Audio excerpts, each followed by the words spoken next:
एक बार की बात है, एक गांव में एक बूढ़ा आदमी रहता था। अपने गुजरे हुए पत्नी की याद के तौर पे उसके पास एक घड़ी थी जो उसे उसकी पत्नी ने गिफ्ट की थी। वो बूढ़ा आदमी उस घड़ी को हमेशा संभाल के रखता। एक दिन भर खेतों में काम करने के बाद शाम को जब उसने समय देखने के लिए हाथ आगे किया तो उसकी कलाई पे वो घड़ी नहीं थी। घड़ी के गुम जाने पर वो बूढ़ा आदमी काफी परेशान हुआ।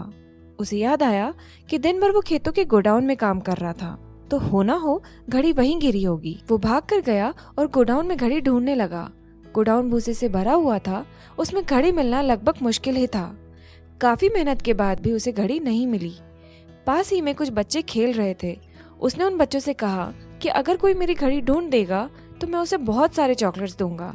चॉकलेट्स की लालच में आकर सभी बच्चे घड़ी ढूंढने में लग गए, पर धीरे धीरे कुछ बच्चों ने होप छोड़ दी और वो घर चले गए। कुछ बच्चों ने थककर हार मान ली। आखिर में एक बच्चा रह गया और उसने बूढ़े आदमी से एक चांस और मांगा। अब घड़ी उस बूढ़े आदमी के लिए काफी अहमियत रखती थी और उस घड़ी के साथ उसके काफी सेंटिमेंट्स जुड़े हुए थे। इसीलिए उस आदमी ने बच्चे को एक चांस और दे दिया। थोड़ी देर के इंतजार के बाद उस बच्चे ने घड़ी ढूंढ ली। बूढ़ा आदमी उससे काफी खुश हुआ और वादे के अनुसार उसने बच्चे को खूब सारी चॉकलेट्स दिलाई। अंत में उस आदमी ने बच्चे से पूछा कि जब काफी मेहनत पर भी ये घड़ी कोई नहीं ढूंढ पाया तो तुमने कैसे ढूंढ ली। तब बच्चे ने बताया कि पहले तो मैं भी सबकी तरह हर जगह जा जाकर घड़ी ढूंढ रहा था, पर जैसे जैसे भीड़ कम होने लगी तब मैंने घड़ी की टिक टिक को सुनने की कोशिश की। जब मैं अकेला रह गया तो मेरे लिए ये काम और भी आसान हो गया। मैंने ध्यान से घड़ी की टिक टिक को सुना और उसी डायरेक्शन में घड़ी को ढूंढना शुरू किया। इस तरह मुझे घड़ी मिल गई। तो दोस्तों, ये था पावर ऑफ साइलेंस। आपने नोटिस किया होगा, जब एक सीड ग्रो करती है तो बिना किसी आवाज के ग्रो करती है, पर जब एक बड़ा पेड़ गिरता है तो काफी आवाज होती है।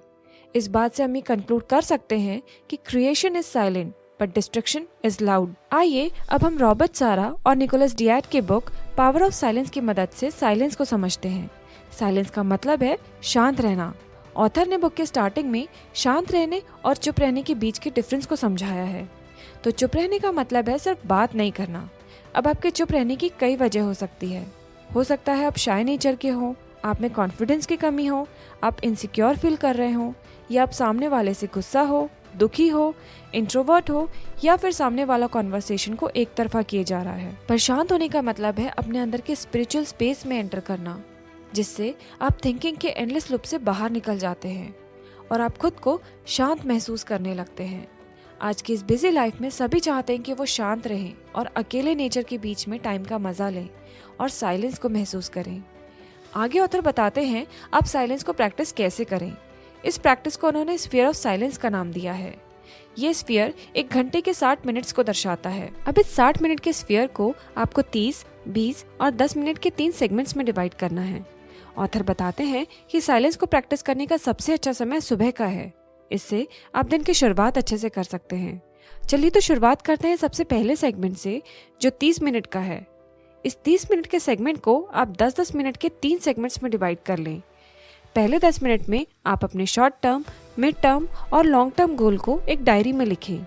अगले 10 मिनट आप उन गोल्स की प्रोग्रेस को आंकने में बिताएं और इस सेगमेंट के सबसे आखिरी 10 मिनट में आप उन गोल्स के बारे में विचार करें जिन्हें आप किसी वजह से अचीव नहीं कर पाए। अब आते हैं अगले सेगमेंट की ओर, जो कि 20 मिनट का है।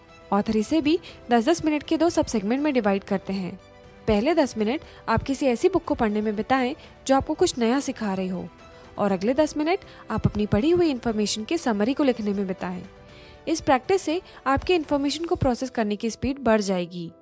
अब आते हैं स्फीयर ऑफ साइलेंस के आखिरी सेगमेंट में, जो कि 10 मिनट का है।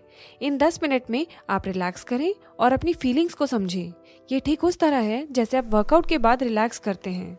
ऑथर कहते हैं अगर आप स्फीयर ऑफ साइलेंस को 21 दिन प्रैक्टिस कर लेते हैं तो आप खुद को बैलेंस्ड महसूस करने लगेंगे। हम इंसान कोई भी चीज तभी अडॉप्ट करते हैं जब हमें उससे फायदा हो रहा हो। तो चलिए जानते हैं बेनिफिट्स ऑफ बीइंग साइलेंट। पहला बेनिफिट है एडिक्वेट प्लानिंग। एक शांत इंसान को अपने दिमाग में इंफॉर्मेशन को प्रोसेस करने के लिए दूसरों के कंपैरिजन में थोड़ा ज्यादा समय मिल जाता है और इस तरह ज्यादा सोचते हुए वो किसी भी चीज को अच्छे से प्लान कर सकते हैं। दूसरा बेनिफिट है गुड लिसनर। साइलेंट रहने वाले लोग सामने वाले को बोलने का ज्यादा मौका दे पाते हैं, इससे वो एक अच्छे लिसनर बन पाते हैं। तीसरा बेनिफिट है क्रिएटिविटी। अक्सर देखा जाता है कि साइलेंट रहने वाले लोग ज्यादा क्रिएटिव बन पाते हैं। क्योंकि शांत रहने वाले लोग ज्यादातर अकेले रहना पसंद करते हैं और इस वक्त में खुद को क्रिएटिव चीजों को करने या सोचने में लगाते हैं। चौथा बेनिफिट है चूजिंग देयर वर्ड्स केयरफुली। शांत लोग दूसरों के कंपैरिजन में कम बोलते हैं और इस बीच वो तय कर पाते हैं कि उन्हें क्या बोलना है और क्या नहीं बोलना है। पांचवा बेनिफिट है ग्रेट ऑब्जर्वर। जेम्स कैमेरॉन, जो एविटार, टर्मिनेटर और टाइटैनिक जैसे फिल्मों के डायरेक्टर हैं, वो बचपन में अकेले रहना पसंद करते थे। अकेले में वो साइंस फिक्शन बुक पढ़ते, नेचर की बारीक से बारीक डिटेल को ऑब्जर्व करते और अब इन्हीं डिटेल्स को वो अपनी मूवी में इस्तेमाल करते हैं। एविटार मूवी में जो पेंडोरा की दुनिया है वो धरती से ही इंस्पायर्ड है। छठा बेनिफिट है नोइंग देयर प्रायोरिटीज। भले ही साइलेंट लोग आपको बोरिंग लगे, पर उन्हें उनकी प्रायोरिटीज के बारे में पता होता है और वो हमेशा अपनी प्रायोरिटीज की तरफ फोकस होते हैं। सातवां बेनिफिट है ट्रस्टवर्दी। साइलेंट लोग ट्रस्टवर्दी होते हैं क्योंकि इस बात को वो अच्छे से समझते हैं कि कुछ बातें अनकही ही अच्छी होती हैं। अक्सर इनके साथ सीक्रेट शेयर करना सेफ होता है। एक ग्रीक फिलोसोफर प्लाटो ने कहा है, wise man speak because he has something to say and fools speak because they have to say something. इस वीडियो से आप जान गए होंगे कि साइलेंस कितना पावरफुल टूल है और इसके सही इस्तेमाल से आप खुद को कितना एफिशिएंट बना सकते हैं। इस तरह के मोटिवेशनल वीडियो हर हफ्ते हमारे channel smart side of success में पोस्ट किए जाते हैं। आज के लिए इतना ही। इस वीडियो को लाइक करें और ज्यादा से ज्यादा लोगों के साथ शेयर करें। हमारे साथ जुड़े रहने के लिए इस चैनल को सब्सक्राइब जरूर करें और बेल आइकन प्रेस करना ना भूलें। चलिए मिलते हैं अगले वीडियो में।